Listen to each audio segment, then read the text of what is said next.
ഇത് താഴത്ത് കാണുന്ന കല്ലാണോ? ഫാസിലെ കല്ലാണോ? ഫാസിലെ ഇതിലെ ഏറ്റവും ചാലഞ്ചിങ് ആയിട്ടുള്ള ഓബ്സ്റ്റിക്കിൾ ഏതാണെന്ന് തോന്നുന്നു? പണി കിട്ടുന്നത് ഇത് ചാലഞ്ചിങ് ആണെങ്കിലും കുഴപ്പമില്ല. വീണ്ടും വെള്ളത്തിൽ ചാടി ഇത് ടഫാ.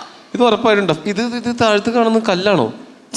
കല്ലാണെങ്കിൽ സോഫ്റ്റ് ഫോം ആയിരിക്കും. കല്ലാണെങ്കിൽ എന്റെ പൊന്നു ടോമി.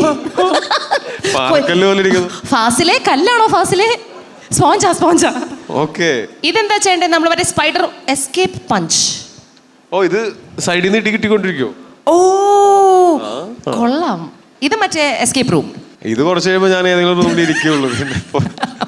ഫ്ലോട്ടിംഗ്. ഇത് ടഫാ ആയിരിക്കും. ഇത് ടഫായിരിക്കും. ഇത് ഈസിയാ. അത് പറയാൻ പറ്റില്ല. അല്ല, കോഗ്നിറ്റീവ് സ്കിൽ പോരെ. ഇത് ടഫാ. ഞാൻ കണ്ട് കമാൻഡോ ട്രെയിനിങ് പോലെ ഞാനും ചെയ്തിട്ടുണ്ട്. ഇത് ഈസി ഫോർ യു. ഇത് അപ്പൊ ഇത് കഴിഞ്ഞ് ചെളിയിലൊക്കെ വീണ് കഴിഞ്ഞാൽ കുളിക്കാനുള്ള സൗകര്യം അവിടെ തന്നെ ഉണ്ടാവും. അടിപൊളി. അപ്പൊ ഈ ഓബ്സ്റ്റിക്കലിന്റെ ഇടയിൽ പോയി കുളിക്കണോ? ഓബ്സ്റ്റിക്കൽ കഴിഞ്ഞിട്ടാ.